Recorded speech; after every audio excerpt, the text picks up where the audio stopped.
Bienvenidos a Venezuela al Día, el noticiero que conecta con la realidad de los venezolanos donde quiera que estén. Estos son nuestros titulares.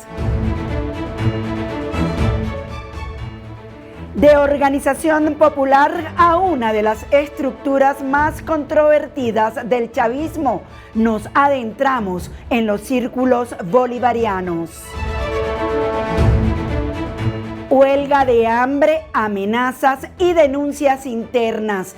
El juicio PDVSA Cripto entra en su fase más peligrosa para el chavismo. Niños venezolanos que nacieron durante la crisis alimentaria en su país, hoy ya adolescentes, hacen parte de la generación del hambre. Se aproxima un fenómeno que ya es calificado de infernal este año. Les contaremos qué es el superniño y cómo nos afectará a todos. Cuando Hugo Chávez llegó al poder, prometió una revolución que no se quedaría en los discursos ni en las instituciones. Su proyecto buscó extenderse a los barrios, las comunidades y las calles. Así nacieron los llamados círculos bolivarianos. Hoy, 25 años después, ¿siguen vivos o borrados de la faz de Venezuela? Sara Malaver reconstruyó su historia.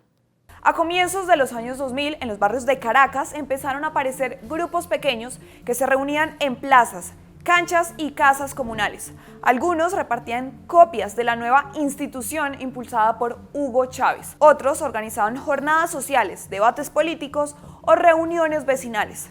Muchos llevaban franelas rojas y hablaban de defender la revolución. Con el tiempo, Venezuela aprendería un nombre que terminaría marcando buena parte de su historia política reciente: los círculos bolivarianos. La idea nació en pleno ascenso del chavismo. Hugo Chávez llevaba apenas unos años en el poder y buscaba construir algo más profundo que un movimiento electoral. Quería una estructura popular que mantuviera viva la revolución bolivariana en las calles, especialmente en los sectores populares donde el chavismo había encontrado su base más sólida. En 2001, el gobierno formalizó la creación de los círculos bolivarianos como organizaciones comunitarias encargadas de difundir las ideas del proceso revolucionario y fortalecer la participación popular. Oficialmente eran espacios de organización social y política. Venezuela al Día conversó con Carlos Julio Rojas, luchador social y periodista. Carlos, ¿cuándo usted escuchó por primera vez este término de círculos bolivarianos? ¿Cómo se hablaba de ellos en Caracas? ¿Cuál era ese primer respiro? ¿Qué percepción tenía la gente? ¿Cómo empieza todo esto? ¿Cómo darle un contexto a la gente de cómo inició y qué se sentía en las calles? ¿Qué decía el voz a voz? Sí, yo cuando era dirigente estudiantil, año 2003, estaba entrando en la Escuela de Historia de la UCB, ya se veía el tema de los círculos bolivarianos, que al inicio tenían un objetivo doble, que era un tema ideológico, pero también tenían un objetivo de amedrentamiento y de represión en las comunidades. Es decir, tenían un objetivo ideológico que era la pantalla de las ideas del libertador Simón Bolívar, algo que era completamente falso, cuando su objetivo era ser un arma de represión y de seguridad, cinturón de seguridad de cara al gobierno en ese momento presidente Hugo Chávez. Aquí le cuento cómo en la práctica estas organizaciones terminaron convirtiéndose en una de las estructuras más polémicas del chavismo. Para entender por qué aparecieron hay que regresar a la Venezuela de finales de los 90. El país venía de años de crisis políticas, corrupción, desgaste institucional y una desconexión enorme entre la clase política tradicional y buena parte de la población. Chávez llegó al poder prometiendo refundar la república. Su discurso no hablaba solamente de ganar elecciones, hablaba de construir una revolución. Y para una revolución, decía, no bastaba con controlar el Estado, hacía falta organizar al pueblo. En ese contexto, los círculos bolivarianos fueron presentados como una red de participación ciudadana. Chávez los describía como una gran red humana. La intención oficial era que funcionara de manera descentralizada en barrios y comunidades, impulsando proyectos sociales, actividades educativas y movilización política. Muchos de sus integrantes eran vecinos comunes, amas de casas, jóvenes, trabajadores, jubilados. Personas que por primera vez sentían que el Estado los miraba directamente y les daba protagonismo político. Durante los primeros años, algunos círculos sí desarrollaron actividades comunitarias. Organizaban jornadas médicas, alfabetización, distribución de alimentos y encuentros políticos. También promovían la nueva Constitución de 1999 y defendían públicamente el proyecto chavista. Para muchos simpatizantes era una herramienta de organización popular en un país donde históricamente las élites políticas habían monopolizado el poder. Pero mientras esa estructura crecía, también empezaban las alarmas. Que nosotros del Frente Norte de Caracas hemos realizado estudios, investigaciones serias con relatos de las víctimas de estos colectivos, cómo se han dedicado a sembrar el terror y la represión en los barrios de Caracas, específicamente hablando de una labor de control social, una labor de control de las pocas dádivas que daba el régimen de Hugo Chávez y luego el régimen de Nicolás Maduro, el control de las famosas cajas clave, el control de algunos servicios públicos, tema del gas. Es decir, tenían un control sobre la comunidad que, ¿qué es lo que buscaba? Sembrar miedo en las comunidades para que la gente no se manifestara. La oposición venezolana comenzó a denunciar que detrás del discurso social se estaba formando un aparato político paralelo con capacidad de intimidación y control territorial.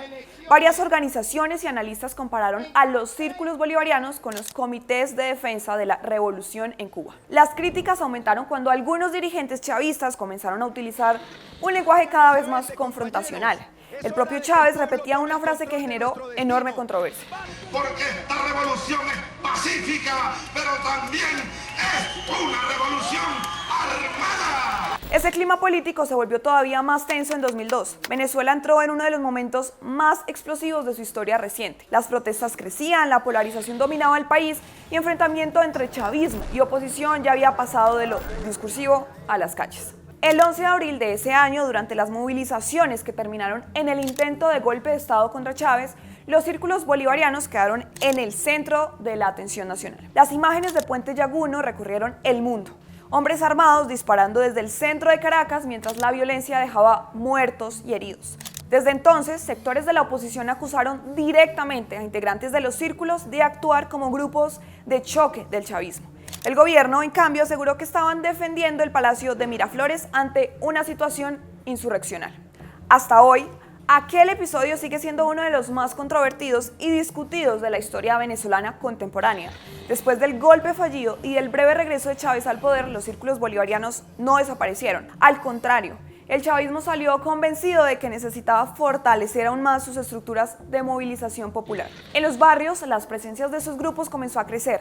También aumentaron las denuncias. Algunas investigaciones, reportes periodísticos y testimonios empezaron a señalar que ciertos círculos recibían financiamiento estatal, motocicletas, equipos de comunicación y, en algunos casos, entrenamiento. El gobierno negó reiteradamente que fueran grupos armados organizados por el Estado.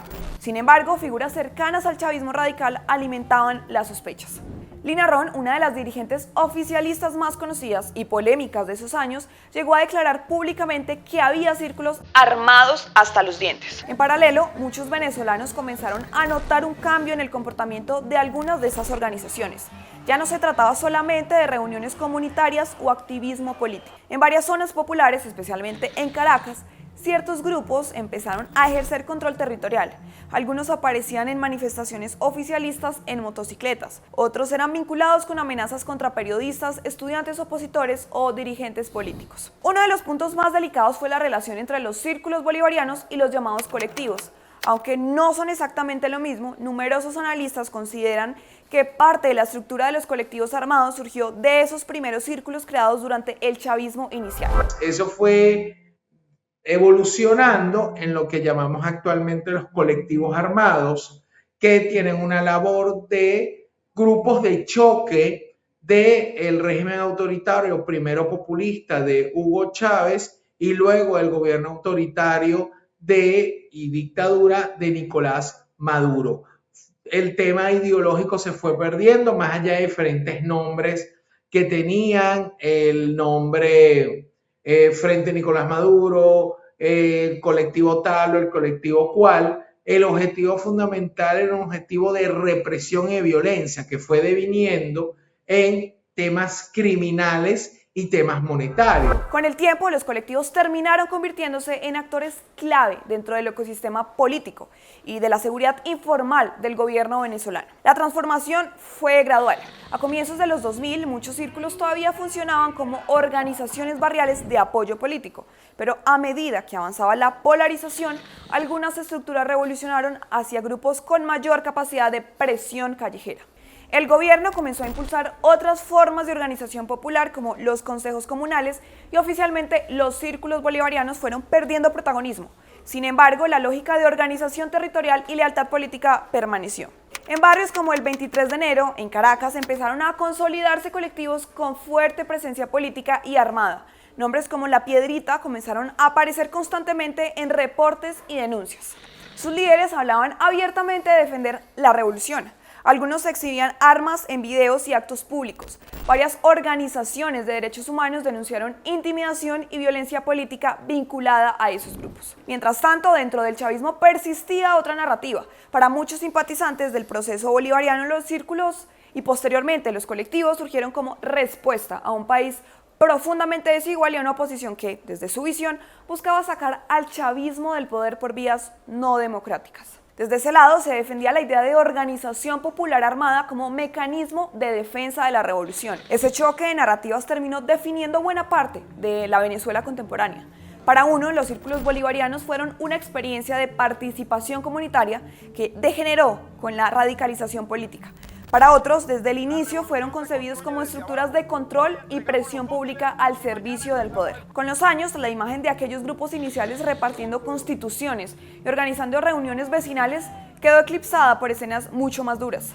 Motorizados armados en protestas, denuncias de intimidación, presencia en operativos de control social y acusaciones de actuar con impunidad. Especialmente durante las protestas de 2014 y 2017 y los años posteriores, los colectivos pasaron a ocupar el centro de muchas denuncias nacionales e internacionales sobre violencia política en Venezuela. Aún así, la historia de los círculos bolivarianos también refleja algo más profundo sobre el chavismo y sobre Venezuela. Refleja cómo un proyecto político buscó construir poder desde abajo, organizando sectores populares históricamente excluidos, pero también cómo esa misma estructura terminó mezclándose con dinámicas de confrontación, control y violencia en medio de una polarización extrema. 2 décadas después de su creación, el término círculos bolivarianos ya no aparece con la misma frecuencia. Hoy la palabra que domina es colectivos, pero la raíz de esa historia sigue estando en aquellos primeros años de la Revolución Bolivariana. Porque al final los círculos bolivarianos no fueron solamente un grupo de militares, fueron el reflejo de una época, de un país fracturado entre esperanza, confrontación y poder. Una estructura nacida bajo la idea de participación popular que terminó envuelta en una de las discusiones más complejas de la historia venezolana reciente, donde termina la organización política y donde comienza el control. Y quizá ahí está la parte más difícil de esta historia, que hablar de los círculos bolivarianos no es solamente hablar de grupos políticos, es hablar de cómo Venezuela fue transformando su relación con el poder, con la calle y con la idea misma de revolución. Una transformación que todavía hoy sigue dejando consecuencias. El caso PDVSA Cripto no deja de generar polémica. A la huelga de hambre que en su momento enarboló Tarek El Aissami como forma de protesta, ahora se suman 6 presuntos implicados más en medio de denuncias que vuelven a poner este proceso bajo la lupa y que amenazan con escalar la crisis política. El mayor escándalo de corrupción que ha sacudido al chavismo en los últimos años acaba de entrar en una fase explosiva. Al menos 6 de los 64 acusados del caso PDVSA Cripto iniciaron una huelga de hambre denunciando presuntas irregularidades en el juicio, según revela el periodista Gustavo Azócar. Los procesados rechazaron declarar de forma telemática y exigen comparecer presencialmente ante el tribunal. Mientras tanto, los abogados solicitan la nulidad del proceso y denuncian que el expediente completo del caso no está disponible para la defensa. Como si fuera poco, Tarek El Aissami denunció presuntas amenazas del ex vicepresidente económico José Simón Serpa. Un juicio que ya no solo habla de corrupción, sino de una guerra interna en las entrañas del poder chavista que amenaza con extenderse. Y a propósito de este nuevo giro en el caso, recordemos la cronología completa del mayor escándalo de corrupción petrolera en Venezuela.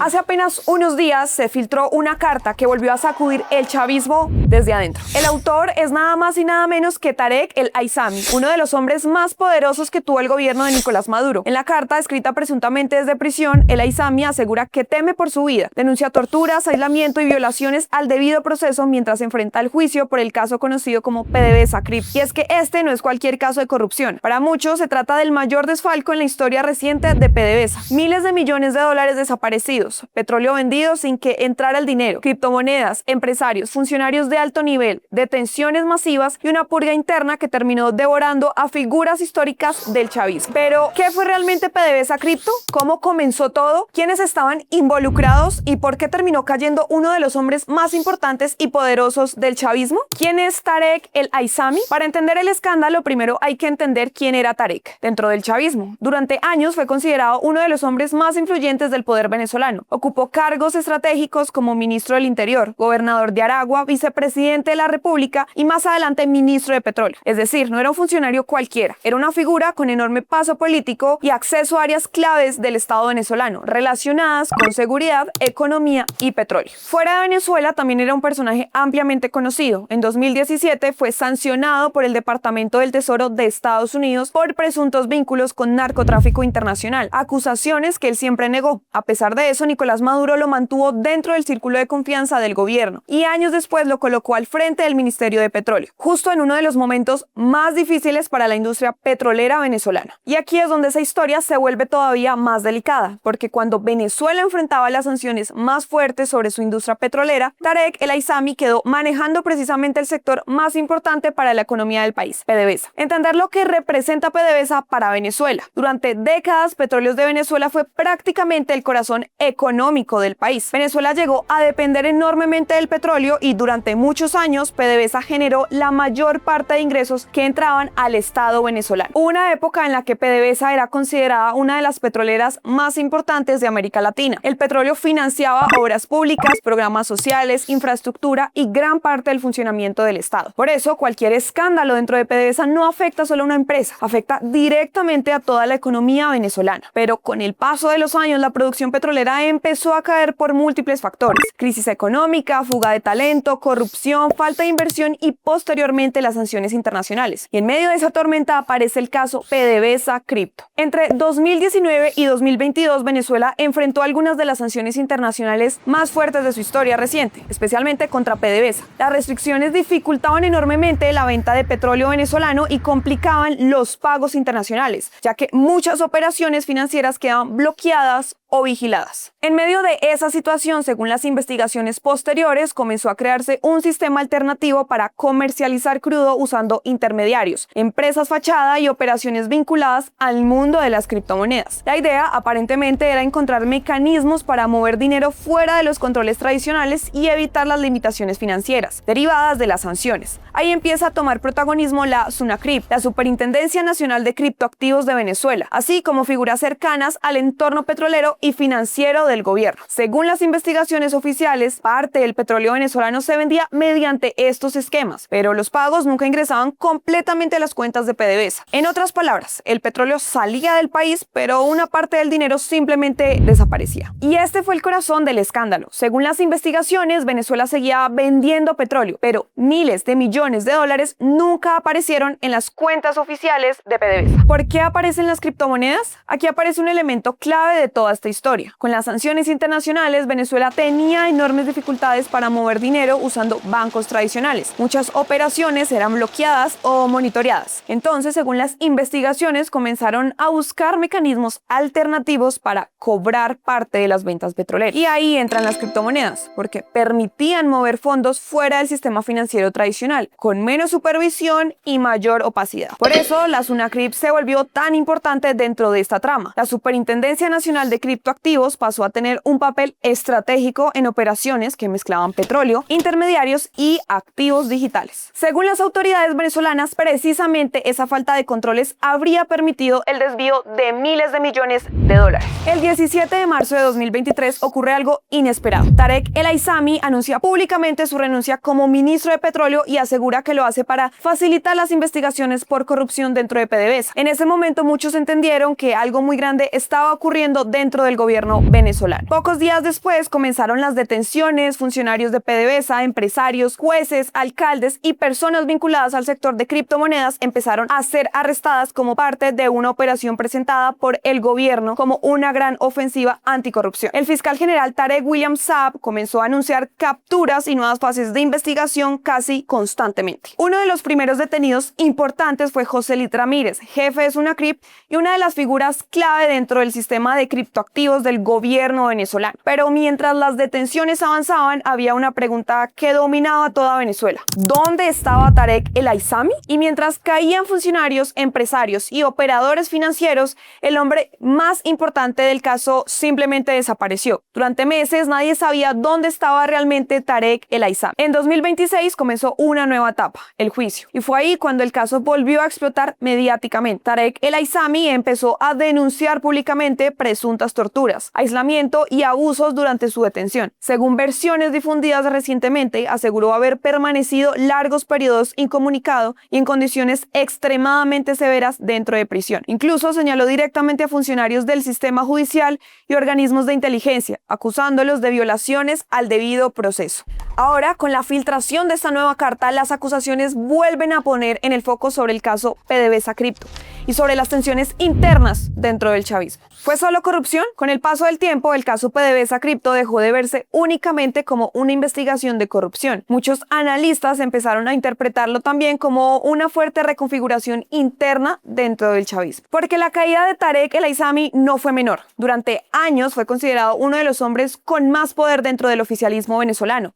Tenía influencia política, control institucional y conexiones dentro de áreas estratégicas del Estado. Por eso, cuando desapareció de la escena pública y luego terminó detenido, muchos interpretaron el caso como algo más profundo de un simple escándalo financiero. Y hasta hoy siguen existiendo preguntas sobre cuánto se sabe realmente de todo lo que ocurrió dentro de PDVSA. Hoy, el hombre que alguna vez fue el vicepresidente de Venezuela y uno de los políticos más poderosos del país está preso y denunciando tortura desde una cárcel venezolana. Mientras tanto, el caso PDVSA Cripto sigue dejando preguntas enormes. ¿Cuánto dinero desapareció realmente? ¿Quiénes sabían lo que estaba ocurriendo? ¿Hasta dónde llega la red? ¿Cuántos nombres importantes todavía faltan por aparecer? Porque más allá del escándalo financiero, PDVSA Cripto terminó convirtiéndose en algo mucho más grande. Una historia de poder, dinero, petróleo y la caída de uno de los hombres más poderosos del chavismo. Y sin duda en todo este entramado sale a relucir la figura de Tarek El Aissami, uno de los mayores aliados del chavismo madurismo en otras épocas y hoy el hombre que con sus revelaciones podría hacer caer a otros poderosos del chavismo. Tarek El Aissami es ahora el hombre que más teme el chavismo, el que durante años movió piezas, repartió poder y conoció los secretos más oscuros del sistema. Que haga lo que le dé la gana al presidente Trump. Hace poco sacó otra amenaza, otra agresión con una ley de migración. Haga lo que le dé la gana. Hoy es el preso que podría hacer temblar a Miraflores. En medio de una reconfiguración política, cada movimiento pesa, cada silencio incomoda y cada palabra puede convertirse en una puñalada. Y cuando le clavan esas puñaladas a Maduro, le están clavando las puñaladas al pueblo noble, a nuestra patria. La jauría política se activa, los de ayer comienzan a señalarse entre sí y los viejos aliados empiezan a mirarse con desconfianza. Atrás quedaron los buenos tiempos, lo que hay es un sálvese quien pueda. Lo quieren vincular a Hezbollah. Yo conozco bien a Tarek, lo conozco muy bien. El Aizami nació el 12 de noviembre de 1974 en Venezuela, en una familia de origen sirio-libanés. Abogado de profesión, inició su ascenso político en el movimiento estudiantil y pronto se convirtió en una de las figuras más cercanas al proyecto de Hugo Chávez. Su crecimiento dentro del chavismo fue rápido y estratégico. Diputado, ministro del Interior y Justicia, gobernador de Aragua y vicepresidente ejecutivo, fue la mano derecha del derrocado Nicolás Maduro, pero su verdadero poder llegó cuando tomó el control de PDVSA. Se retoma el día de suministro según el último número de placa de cada vehículo, un método ya conocido por todas y todos los venezolanos. Desde allí se convirtió en el cerebro financiero del régimen. Entre petróleo, empresas fantasmas, criptoactivos y operaciones en efectivo, no solo movió dinero, guardó secretos entre 2019 y 2022. Fue la pieza clave de una maquinaria que le permitió al gobierno madurista evadir las sanciones. Agradecerle al presidente Maduro, hermano presidente, a la primera combatiente Silvia Flores, a Delcy Rodríguez, mi hermana, vicepresidenta. Pero en 2023 todo cambió. El escándalo PDVSA Cripto destapó un vacío de 23.000 millones de dólares. El Aizami renunció y desapareció del radar. Todos se preguntaban en Venezuela, ¿dónde está el Aizami? ¿Qué pasó con él?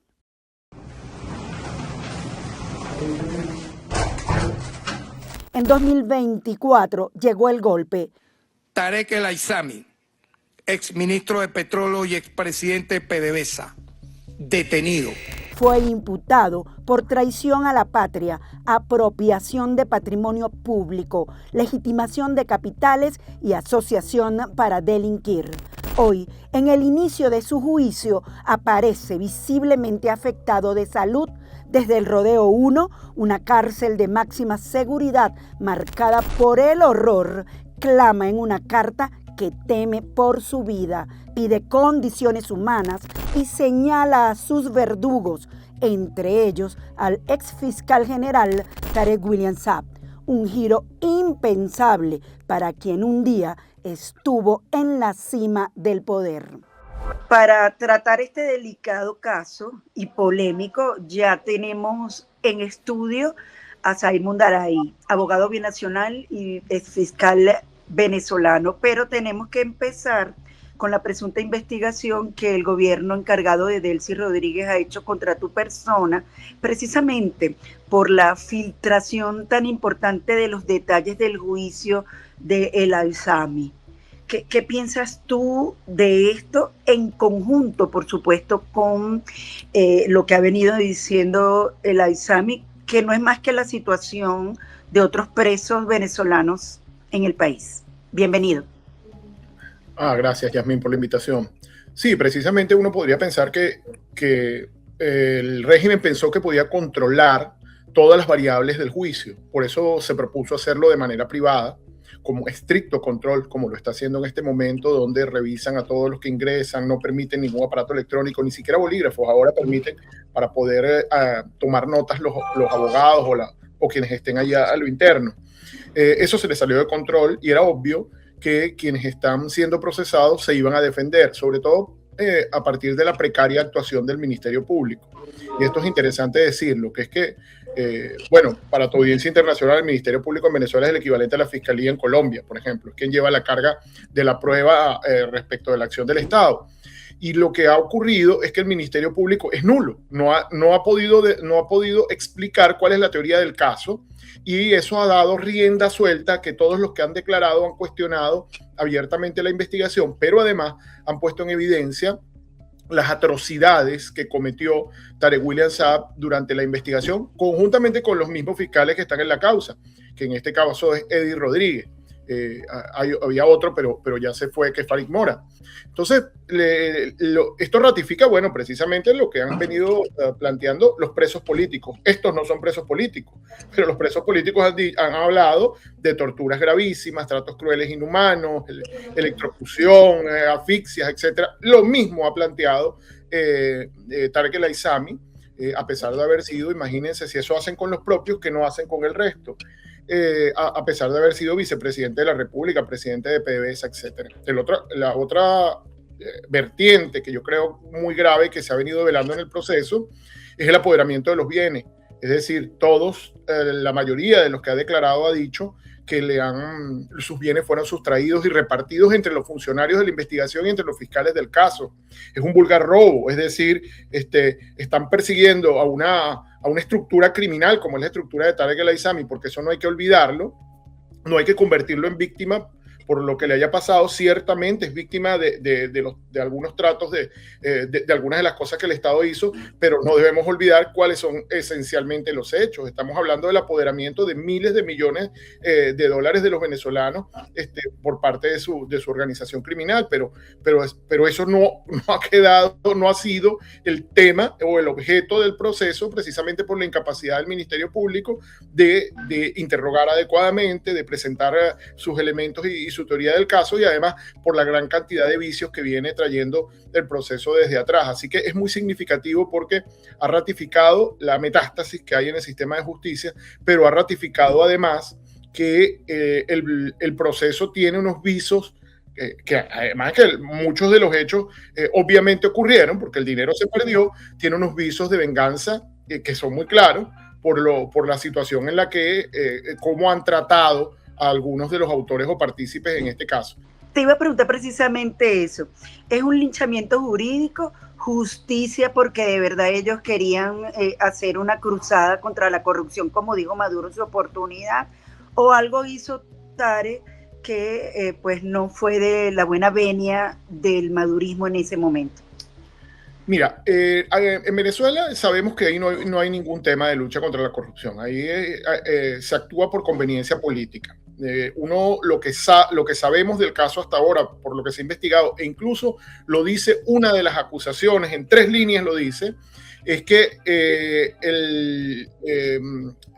los hermanos Rodríguez convencieron a Nicolás Maduro de que Tarek El Aissami estaba en una conspiración y que el dinero que había tomado, o sea, no es porque se robó el dinero, sino que el dinero tenía como objetivo generar una campaña en la que él fuera el líder que pudiera eventualmente suceder a Maduro. Entonces, en esa situación, por supuesto, Maduro ordenó arremeter contra él, pero se llevaron a una gran cantidad de personas, algunos de los cuales hasta el día de hoy, que van más de un mes de juicio, o más o menos un mes, no han podido explicar qué hacen allí. Es decir, estamos hablando de choferes, de una secretaria, gente que no se entiende qué hacen allí. Pero tampoco han podido explicar el núcleo duro, es decir, Samar López, El Aissami, etcétera, exactamente cómo cometieron las operaciones que implicaron el apoderamiento de este dinero. Esa es la situación actual del proceso. Y por supuesto que tiene un tema de venganza política que es muy importante, pero los hechos ocurrieron, porque sin duda hasta ahora nadie ha explicado qué se hizo el dinero de la venta petrolera. Entonces es muy complejo colocar ese proceso en un solo estanco. No, es un proceso difícil porque a pesar de que los hechos son reales, tiene un elemento de venganza contra la estructura de Tarek El Aissami. Ya para finalizar, entonces, ¿qué podemos esperar de aquí en adelante? No solo por el temor que él tiene de su vida, sino del caso mismo, tal como lo estás describiendo. Ocurrió. Mira, es muy difícil vaticinar. En los próximos días tiene que decidir la juez las nulidades que pidieron los 50 abogados. Pidieron la nulidad del proceso por falta de firma. por torturas, tratos crueles, inhumanos y degradantes, por el impedimento del acceso al expediente, por impedimento de presentar pruebas, por el impedimento de tener abogado de su confianza, sino hasta ahora, hasta la fecha de juicio. Es decir, las violaciones al debido proceso han sido brutales, constantes. Por la falta de atención médica, de asistencia, ni siquiera los que tienen nacionalidad extranjera le han permitido asistencia consular.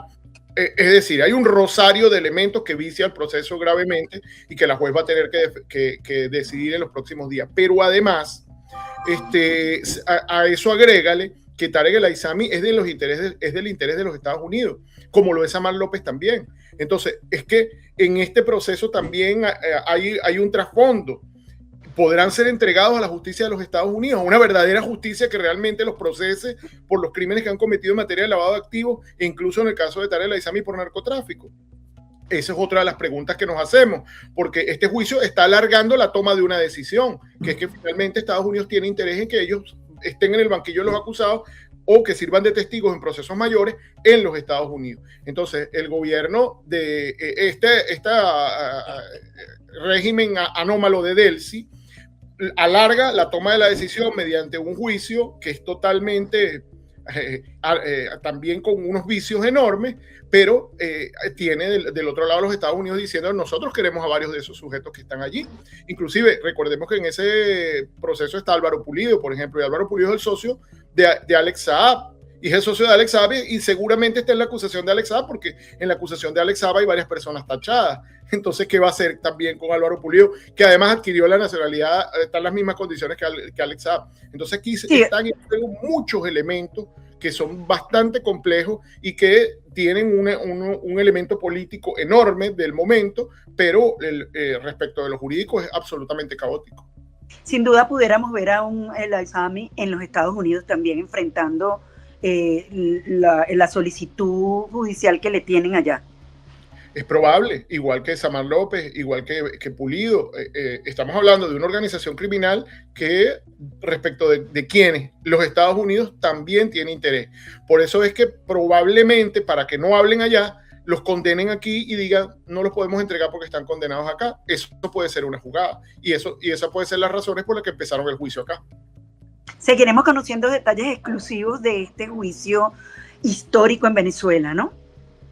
Sí, lo seguiremos conociendo a pesar de la censura que intenta y la persecución que ha intentado Delcy, inclusive utilizando gente en redes atacando mi credibilidad justamente para que yo no diga esto que estoy diciendo. Una campaña pagada desde Miraflores directamente, y así que bueno, eso también hay que alertarlo, ¿no? Se trata de una campaña perfectamente articulada para que yo no diga lo que estoy diciendo. Así es, bueno, muchísimas gracias, Zair, por tu amplio conocimiento sobre este juicio que seguramente y está dando mucha tela que cortar. Buen día. Mientras Venezuela atravesaba una hiperinflación, escasez y colapso económico, millones de niños crecían con menos comida de la necesaria para desarrollarse normalmente. Lina Lamprea explica cómo la crisis alimentaria dejó marcas imborrables en la llamada generación del hambre. La situación en el país es insoportable. La crisis alimentaria es bárbara. No hay alimento, no hay medicina.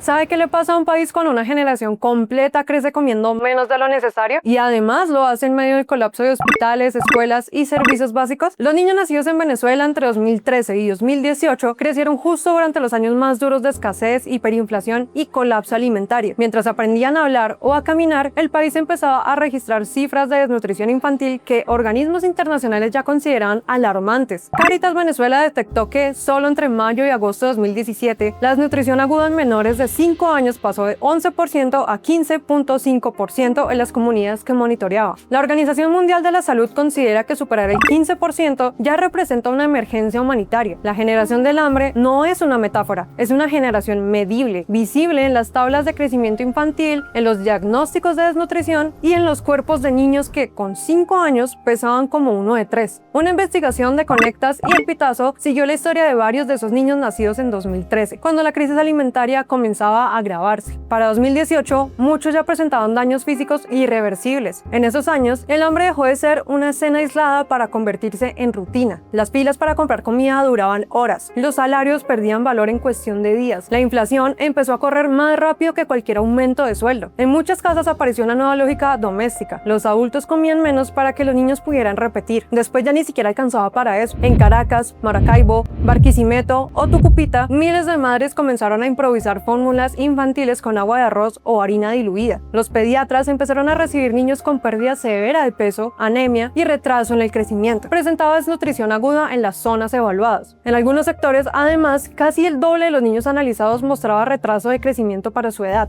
Las historias empezaron a parecerse entre sí. Niños que dejaban de crecer durante meses, escuelas donde algunos alumnos se dormían sobre el pupitre porque llegaban sin desayunar, familias enteras reduciendo las comidas a 1 o 2 al día. En estados como Zulia o Delta Macuro, periodistas documentaron casos de niños de 5 años que pesaban apenas 14 kilos y medían mucho menos de lo esperado para su edad. Antes se hablaba de ahorrar para el futuro. Después, el objetivo fue llegar al viernes, comer hoy, resolver mañana. En barrios enteros comenzaron a desaparecer proteínas básicas como carne, pollo, huevos o leche. La dieta se volvió cada vez más pequeña y repetitiva. Arroz, yuca, harina, café, calorías para sobrevivir, pero no nutrientes para crecer. UNICEF advirtió en 2018 que el deterioro económico en Venezuela ya estaba afectando directamente a la alimentación infantil. Ese mismo año, Cáritas reportó que 15,5% de los niños menores de 5 años evaluados en comunidades vulnerables presentaba desnutrición aguda, un nivel que la Organización Mundial de la Salud considera crítico. Además, otro 20% estaba en riesgo de desnutrición. En la práctica, eso significaba que en muchos barrios, 1 de cada 3 niños ya mostraba señales de deterioro nutricional o estaba cerca de desarrollarlas. Y el impacto no termina cuando el niño vuelve a comer. La desnutrición infantil se diagnostica, entre otras cosas, comparando el peso y la estatura de un niño con los parámetros esperados para su edad. Cuando el cuerpo deja de crecer al ritmo normal, pierde masa muscular o presenta bajo peso prolongado. Los médicos empiezan a detectar señales de alarma. En los casos más graves aparecen anemia, infecciones recurrentes, debilidad física y retrasos en el desarrollo cognitivo. Durante los primeros 1000 días de vida, desde el embarazo hasta aproximadamente los 2 años, la falta de nutrientes puede afectar incluso el desarrollo cerebral y dejar consecuencias permanentes. Eso significa que muchos niños venezolanos no solo crecieron con hambre, crecieron mientras su cuerpo intentaba adaptarse a ella. Algunos desarrollaron retrasos de crecimiento, otros tuvieron dificultades de aprendizaje o problemas inmunológicos. Nutricionistas y pediatras advirtieron que una generación completa podía llegar a la adultez con menor capacidad física y cognitiva como consecuencia de la desnutrición prolongada. En 2019, distintos reportes ya hablaban de una generación perdida en términos nutricionales. Algunos niños de 5 años medían y pesaban mucho menos de lo esperado para su edad. Otros acumulaban infecciones constantes porque sus defensas estaban debilitadas. En los hospitales públicos, médicos y enfermeras empezaron a ver cuadros que antes asociaban a contextos de guerra o hambrunas prolongadas. Al mismo tiempo, millones de venezolanos comenzaban a irse del país. La migración también alteró la vida de muchas familias. Padres emigraron solos primero, después intentaron enviar dinero o traer al resto. Algunos niños quedaron al cuidado de abuelos o familiares, otros cruzaron fronteras caminando. En ciudades receptoras de migrantes, autoridades colombianas e instituciones como el ICBF empezaron a documentar casos de menores venezolanos con desnutrición y vulneración de derechos en contextos de extrema precariedad. Mientras eso ocurría dentro de Venezuela, empezó a instalarse algo todavía más silencioso: la normalización del hambre. Las conversaciones cambiaron. La gente dejó de preguntar ¿qué quieres comer? Y empezó a preguntar qué se consiguió. Comer 2 veces al día pasó a sentirse suficiente. La pérdida de peso se volvió tan común que dejó de llamar la atención. Durante años, una parte importante del país vivió una emergencia prolongada sin declaratoria formal de hambruna, pero con indicadores nutricionales cada vez más deteriorados. Según informes de organismos y encuestas independientes, para 2017 más del 80% de los hogares venezolanos ya atravesaba inseguridad alimentaria. Eso significa que, en la práctica, 8 de cada 10 familias no tenían acceso estable a una alimentación suficiente. En muchas casas, la comida dependía de dinero que aparecía ese mismo día, de una caja CLAP o de reducir porciones para que alcanzara para todos. Hoy, muchos de esos niños ya están entrando a la adolescencia. Son jóvenes que crecieron durante los años en que Venezuela pasó de escasez al colapso económico total. Mientras el país perdió producción, servicios y poder adquisitivo, ellos atravesaban la etapa más importante para el desarrollo físico y cognitivo. En muchos casos, las secuelas no se notan de inmediato, pero aparecen con el tiempo. Dificultades de aprendizaje, problemas de crecimiento, enfermedades asociadas a la mala nutrición alimentación o menor rendimiento físico. El impacto de esa crisis no quedó atrapado en los años más duros de la emergencia, sigue presente en quienes crecieron dentro de ella, porque el hambre no siempre deja imágenes espectaculares ni escenas fáciles de resumir. A veces aparecen algo más difícil de registrar: un niño que no alcanzó la estatura esperada, otro que perdió meses de clases por debilidad, una generación completa que pasó sus primeros años viviendo con menos comida de la necesaria para desarrollarse normalmente. Y esas consecuencias tardan años en verse completadas. Una crisis económica que puede medirse en inflación, una migración masiva que puede contarse en millones de personas que cruzan una frontera, pero los efectos de la desnutrición infantil aparecen más lentos. Se descubren después, cuando esos niños llegan a la adolescencia o a la adultez cargando secuelas físicas y cognitivas que comenzaron mucho antes de que pudieran entender lo que estaba pasando a su alrededor. La generación del hambre ya creció y Venezuela apenas empieza a entender lo que eso significa.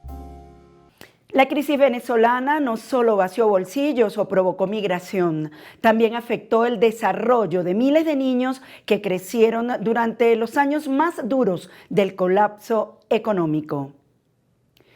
Y justamente la crisis económica en Venezuela sigue profundizándose. En lo que va de 2026, el bolívar ha perdido el 45% de su valor frente al dólar en el mercado oficial. La moneda estadounidense pasó de poco más de 301 bolívares en enero a casi 550 bolívares al cierre de mayo. Según expertos, el alza del dólar impacta directamente el costo de vida, encarece bienes y servicios y reduce el poder adquisitivo de millones de venezolanos. La situación es especialmente difícil para trabajadores públicos, pensionados y jubilados. Aunque el gobierno aumentó algunos bonos indexados al dólar, el salario mínimo permanece congelado desde 2022 en 130 bolívares, equivalentes actualmente a apenas 23 centavos de dólar. Además, la inflación acumulada entre enero y abril ya alcanza el 90% de acuerdo con cifras oficiales. Pero la pérdida del valor del bolívar no es un fenómeno nuevo. Detrás de la devaluación que hoy golpea a millones de venezolanos, hay una historia de salarios cada vez más insuficientes frente al costo de vida.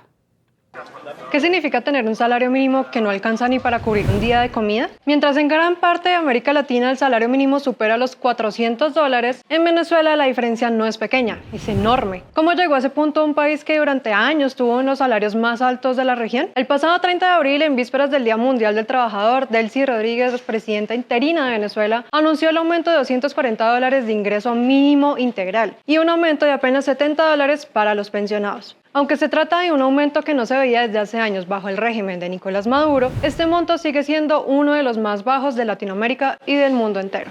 Cada mes empieza igual. Llega el ingreso y con él una pregunta inevitable. No es cómo administrarlo, sino si alcanza para lo básico. En el caso del salario mínimo en Venezuela, la respuesta suele ser no. Un pasaje de transporte puede costar más que ese ingreso diario. Un solo alimento básico puede valer varias veces el monto completo mensual. En ese escenario, el dinero no desaparece, pero deja de servir. Sigue existiendo como número, pero ya no alcanza para comprar lo necesario. Ahora lleve esa situación a un momento concreto. Usted entra a una tienda, a un supermercado, mira los precios, compara, revisa lo que tiene disponible y se da cuenta que no puede comprar lo que necesita. Tal vez en ese momento tenga que elegir si comer proteínas a semana o guardarlo para el transporte diario. Tal vez decide dejar un producto y llevar otro más barato. Para ese punto ya no es si está administrando bien su dinero para que le alcance para todo, sino que empieza a enfrentarse a problemáticas como llevar comida esta semana o tener con qué llegar al trabajo, comprar cosas de higiene o ahorrar para sus estudios. El ingreso no cambia ni mejora, pero los precios sí se elevan. En esa diferencia es donde aparece el problema. El salario mínimo en Venezuela se ha mantenido prácticamente congelado en los últimos años. Al pasarlo a dólares en un contexto donde muchos productos y servicios se pagan en esa moneda, el resultado es un ingreso que equivale a apenas unos pocos dólares al mes, e incluso menos dependiendo del cambio. Esto no solo es un salario bajo, es un salario que dejó de ser útil como referencia. La vida diaria funciona con otros precios mientras ese ingreso se queda prácticamente quieto. Esto genera una situación particular. El salario mínimo existe, pero no define cuánto cuesta vivir. En la práctica, las personas necesitan ingresos adicionales para cubrir gastos básicos. El salario deja de ser el punto de partida y se convierte en una cifra que no alcanza ni para explicar la realidad económica diaria. Cuando ese número se traduce en lo que se puede comprar, la diferencia se vuelve evidente. Un kilo de carne puede costar entre 7 y 10 dólares. Es decir, el salario mínimo no alcanza ni para una parte de ese producto. Si se mira una canasta básica con alimentos esenciales para una familia, el costo mensual puede superar ampliamente los 60 dólares. La distancia entre lo que se gana y lo que se necesita no es pequeña ni ajustable. Es una separación directa entre el ingreso del ciudadano común y la realidad. Llevado a lo cotidiano, esto implica que muchos productos simplemente salen de la lista de compra. Muchas necesidades no pueden ser suplidas o hasta tiene que llegar al extremo de decir cuántas veces al día puede comer. No porque comer no sea necesario, que las personas estén concentradas en una dieta, sino porque queda fuera del alcance para muchas familias. El problema no es solo cuánto se gana, sino qué se deja de poder hacer con ese ingreso. Con el tiempo, eso cambia ámbitos de consumo, reduce opciones y limita decisiones como higiene básica, alimentación completa, hasta la forma de transporte. Para atender cómo se llegó a esto hay que mirar el contexto del país. Venezuela ha pasado por periodos prolongados de subidas de precios muy altas y constantes. Eso significa que todo cuesta cada vez más, mientras que el dinero vale cada vez menos. En ese entorno, cualquier aumento del salario pierde efecto rápidamente debido a la inflación, que hoy alcanza niveles de 649%. A esto se suma otro factor: la moneda local pierde valor frente al dólar. Y como muchos precios se manejan en dólares, el salario en bolívares queda cada vez más atrás. El resultado es simple: el ingreso se queda igual, pero todos los demás suben. Existen ayudas adicionales como los bonos, pero no hacen parte del salario base y no compensan en su totalidad esta pérdida. En la práctica, esto se traduce en cambios constantes de precios. Un producto puede tener un valor un día y otro distinto poco tiempo después. El dinero pierde capacidad de compra incluso en periodos cortos. Esto hace que planificar gastos sea más difícil porque el valor del ingreso no se mantiene estable frente a lo que cuesta vivir. Sin embargo, no siempre fue así. A comienzos de los años 2000, con Hugo Chávez, esa cifra subió de forma importante, llegando a niveles cercanos a los 185 dólares y luego superando los 400 dólares a inicios del 2012. Durante esos años el salario creció, pero al mismo tiempo los precios también subían. Con el tiempo y la muerte de Chávez, ese aumento dejó de sentirse en la vida diaria. A partir de la década entre 2014 y el 2020, con Nicolás Maduro, el salario ya había caído a niveles de apenas unos pocos más de 80 dólares mensuales. Y en los años siguientes la tendencia continuó hasta llegar a montos que en la práctica se mide en fracciones muy pequeñas como céntimos de dólar frente al costo de vida. Esa evolución e involución muestra un patrón. El salario sube en términos nominales, pero pierde valor en la práctica. Lo que parece un aumento con el tiempo se diluye frente al costo de vida. Y cuando ese proceso se mantiene durante años, el resultado es una caída sostenida del poder de compra junto con una subida sostenida de inflación. Cuando se compara con otros países, la diferencia es aún más clara. En Colombia, el salario mínimo supera los 470 dólares al mes. En países como Chile, Uruguay o México, los ingresos mínimos están entre los 500 y 600 dólares. Incluso en economías con dificultades, el salario guarda cierta relación con lo que cuesta vivir. En Venezuela, esa relación se rompió. No es solo que el salario sea más bajo, es que está en otra escala. No alcanza para cubrir lo básico ni funciona como guía real para los precios. Para dimensionarlo, en otros países el salario mínimo puede cubrir parte de la alimentación, el transporte y algunos servicios básicos. Puede no ser suficiente, pero tiene una función clara dentro de la economía.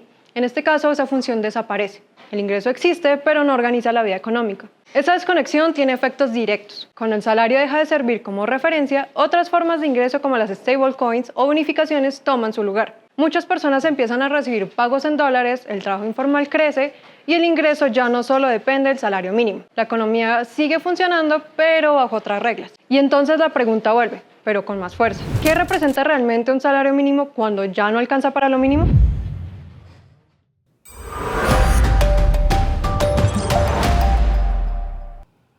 El fenómeno del Niño altera los climas en todo el mundo, volviéndolos más extremos. Ahora expertos aseguran que se acerca a Latinoamérica una variante más fuerte de este. David Díaz comprueba todo lo que se ha dicho para responder la única pregunta que importa. ¿Estamos preparados? Un fenómeno natural que nace en el Océano Pacífico se acerca. En América Latina puede causar ciudades enteras sin agua, incendios forestales, temperaturas récord y al mismo tiempo inundaciones devastadoras en otras partes del planeta. Se trata del fenómeno del superniño y ahora científicos y agencias internacionales advierten que podría regresar este mismo 2026. La gran pregunta es, ¿estamos frente a un fenómeno normal o ante uno de los eventos climáticos más peligrosos de los últimos años? La Organización Meteorológica Mundial y distintos centros climáticos de América Latina coinciden en algo. Las probabilidades de que el fenómeno del superniño aparezca durante 2026 son cada vez más altas. Según los pronósticos más recientes, existe más de un 80% de probabilidad de que el fenómeno se desarrolle entre mediados y finales de este año, y aunque todavía no hay certeza sobre qué tan fuerte será, los expertos ya están hablando de posibles impactos severos en América Latina y el Caribe, porque cuando aparece no solo cambia el clima, también cambia la economía, la agricultura, el precio de los alimentos, la energía e incluso la estabilidad social para varios países. Pero para entender por qué hay tanta preocupación, primero hay que entender qué es realmente el Niño. Aunque muchas personas han escuchado ese nombre durante años, pocos saben que este fenómeno tiene el poder de alterar el clima casi de todo el planeta. Todo comienza en el Océano Pacífico Ecuatorial. Normalmente los vientos empujan las aguas cálidas desde las costas de Sudamérica, desde Asia y Oceanía. Ese movimiento permite que aguas más frías suban desde las profundidades frente a países como Perú y Ecuador. Ese equilibrio es clave para el clima mundial, pero durante el fenómeno algo cambia. Los vientos comienzan a debilitarse. El agua caliente deja de desplazarse normalmente y empieza a acumularse frente a las costas sudamericanas. Y ahí es cuando el sistema climático global empieza a alterarse. Las temperaturas del océano aumentan varios grados por encima de lo normal. Puede parecer poco, pero en términos climáticos es suficiente para modificar lluvias, tormentas y temperaturas en enormes regiones del planeta. El Pacífico actúa como un gigantesco regulador del clima terrestre. Cuando ese regulador falla, el impacto se siente en todas partes. De hecho, el fenómeno del superniño y su contraparte, el de la niña, forman parte de un ciclo natural conocido como ENSO, una de las dinámicas oceánicas más importantes del planeta. La niña ocurre cuando las aguas se enfrían más de lo normal, el niño cuando se calientan. Y ambos fenómenos alteran completamente los patrones climáticos. Por eso, dependiendo del lugar del mundo, las consecuencias pueden ser totalmente opuestas. Algunas regiones sufren lluvias históricas y otras enfrentan sequías devastadoras. En Sudamérica, por ejemplo Colombia, Venezuela y partes de Centroamérica, suelen experimentar menos lluvias y temperaturas más altas. Eso aumenta el riesgo de incendios forestales, racionamiento de agua y crisis energética. Pero en países como Perú y Ecuador puede ocurrir lo contrario. Las lluvias se vuelven mucho más intensas, ríos se desbordan, carreteras colapsan y comunidades enteras quedan inundadas. Algunos de los peores desastres naturales de la historia reciente de América Latina estuvieron relacionados con esto. Ahora, este caso no es como los demás. Latinoamérica ya se ha enfrentado varias veces a este evento, pero esta vez el niño no llegará a un planeta estable. Llega a un mundo que ya vive temperaturas récord por culpa del calentamiento global. Y esa combinación podría ser explosiva. De hecho, 2025 ya fue catalogado como uno de los años más cálidos registrados en América Latina y el Caribe. Las temperaturas oceánicas están en máximos históricos, los incendios forestales se han disparado y varias regiones enfrentan estrés hídrico incluso antes de la llegada oficial del fenómeno. Según expertos citados y organismos meteorológicos, 2026 podría convertirse en uno de los años más extremos en materia climática. Por eso algunos medios comenzaron a utilizar el término superniño o niño Godzilla. La NOAA señala que existen incertidumbres sobre la intensidad final, pero confirma que las probabilidades de desarrollo siguen aumentando rápidamente. Y lo más delicado es que un niño fuerte puede alterar desde las cosechas hasta los precios mundiales de alimentos y energía. América Latina probablemente será una de las regiones más golpeadas y eso se debe a que muchos países todavía arrastran problemas estructurales como crisis energética, infraestructura débil y dependencia del clima para la agricultura.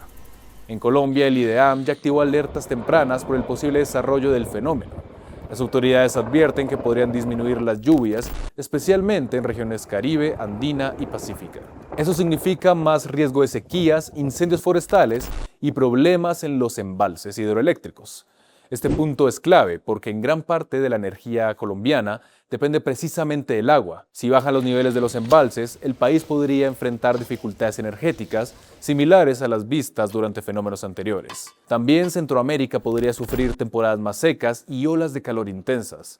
Además, los efectos económicos podrían sentirse rápidamente. Según estudios internacionales citados por organismos de gestión del riesgo, el niño puede generar pérdidas multimillonarias y afectar el crecimiento económico durante años.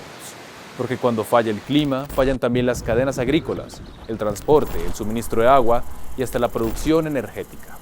Asimismo, otro dato llamativo sobre el Niño es que reduciría notablemente otros eventos en el mundo. Por ejemplo, reducir la cantidad de huracanes en el Atlántico. El fenómeno altera los vientos en la altura y dificultad de la formación de ciclones tropicales.